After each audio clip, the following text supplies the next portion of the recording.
Kata Nabi, kalau sholatnya ingin sempurna dimulai dari wudu. Yang pokok dalam wudu itu ada 4. Sisanya sunnah.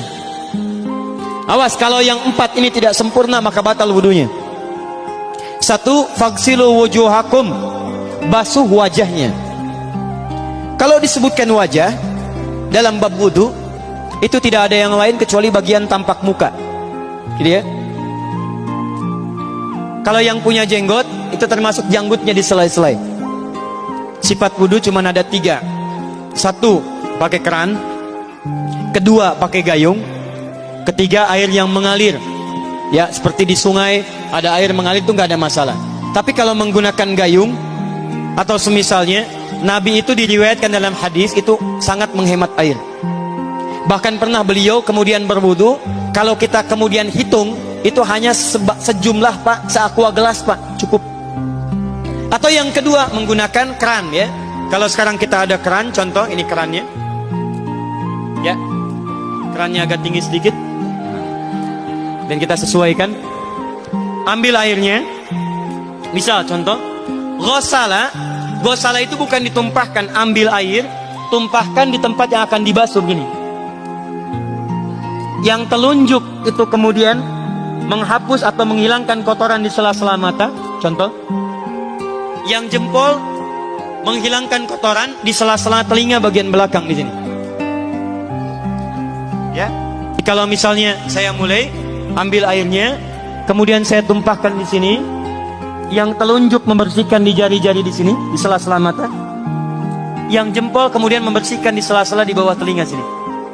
Kemudian di selesai. 1. Tahan sebentar ya, ini praktek dulu sebentar. 2. Wa aidiakum ilal marafiq, ini yang sering keliru. Dan tangan sampai siku. Jadi saat kita mengambil air wudu, ambil airnya, tumpahkan dari sini ilal marafiq sampai ke siku ke sini. Balikan lagi ke depan. Jadi bukan kerannya dibeginikan, sikunya dibeginikan, takut, bukan. Jadi bukan siku diteruskan ke bawah. Yang tepat itu ambil airnya, kemudian basuh dari sini sampai dengan ke sikunya. Hati-hati, ini ada maknanya. Dan jika benar di hadis Muslim, jika orang wudunya benar seperti ini, maka bersamaan dengan jatuhnya air wudu itu, jatuh pula dosa-dosa dan kotoran yang melekat pada anggota tubuhnya. Tidak cukup dengan amin, nanti kita lihat dulu. Tangan selesai, pindah kemana? Bukan ke rambut, tapi kepala. Jadi dalam bab wudu yang diusap bukan rambutnya, kepalanya. Itulah keadilan Allah. Kalau yang diusap kepalanya, semua manusia yang hidup pasti punya kepala. Tapi kalau yang diusap rambutnya, ada ketidakadilan, karena tidak semua orang punya kepala, punya rambut. Tuh. Nah sekarang lihat sini. Ketika kita diminta mengusap kepala, bahasanya masaha. Masaha itu begini. Ini saya punten. Bismillah. Ini ya. Ambil airnya, tumpahkan, baru kemudian diusapkan ke kepalanya. Paham ya? Kalau yang ghosala, ambil, tumpahkan di tempat yang akan dibasuh. Tapi kalau masaha, hati-hati. Ambil airnya, tumpahkan, baru diusap. Jadi bukan diambil air, tumpahkan di kepala begini. Yang dibasuh kepalanya bukan rambutnya. Jadi kalau ada laki-laki sudah dandan, sisiran, rapi, tiba-tiba keran dibuka, yang diusap cuma rambutnya, ulak. Itu batal wudunya. Tidak sah. Harus diulang. Terakhir kaki dibasuh sampai dengan bagian mata kakinya, dan ini tidak perlu saya terangkan karena mudah bagi kita untuk mempraktekannya. Tapi yang ingin saya jelaskan satu ini saja. Perhatikan baik-baik. Yang 4 ini wajib wudu. Tambahannya sunnah. Niat dimasukkan dalam wajibnya. Lihat sini. Kumur-kumur sunnah. Telinga sunnah. Istinsyak sunnah. Yang 4 ini wajib. Tapi terlepas dari wajib dan sunnahnya, perhatikan baik-baik. Kenapa ini disebut dengan wudu? Dan hebatnya Al-Quran mengistilahkannya dengan toharah. Toharah. Apa itu toharah? Apa itu suci? Toharah. Apa itu toharah? Suci. Apa itu suci? Toharah. Ada toharah, ada nadhafah, itu beda. Kalau nadhafah, bersih luarnya, tapi belum tentu bersih dalamnya. Bisa jadi luarnya bersih tapi dalamnya najis. Misal, hewan yang paling najis apa? Yang haram. Misal hewan tadi itu, hewan babi misalnya, misal dibersihkan, dimandikan, disisir sampai bersih. Bersih tidak? Bersih, bersih. Tapi halal tidak? Suci tidak? Tidak. Al-khinziru nadhifun walakinnahu ghairu tahir. Babinya bisa bersih tapi tetap tidak halal, tidak suci dia, tetap haram, tetap najis. Paham? Tapi kalau bersih luarnya dan suci dalamnya, maka kalimatnya berubah dari nadhafah jadi taharah. Taharah. Orangnya disebut dengan tahir. Kalau rajin dikerjakan disebut dengan mutatahhir. Wudu dalam Quran disebut dengan taharah. Seakan-akan memberikan pesan, maaf, orang yang wudu itu bukan hanya bersih fisik luarnya saja. Jadi kalau orang wudunya bersih, bukan cuma wajahnya yang bersih. Kalau wudunya benar, bukan kotoran di tangan saja yang hilang, tapi mohon maaf, fisik dalamnya itu ikut suci.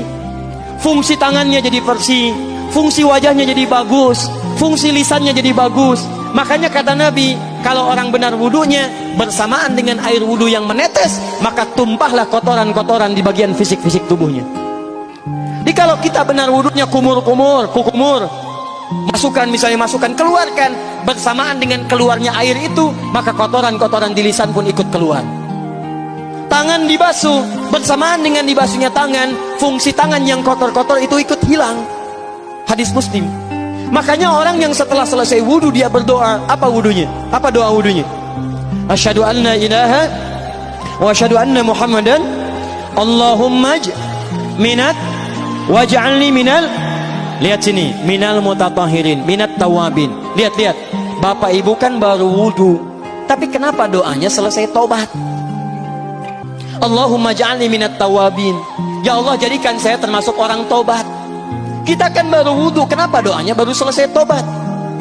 Sedangkan tobat itu mengakui kesalahan, menyesali kesalahan, dan berjanji meninggalkan yang salah, mengganti dengan yang baik-baik.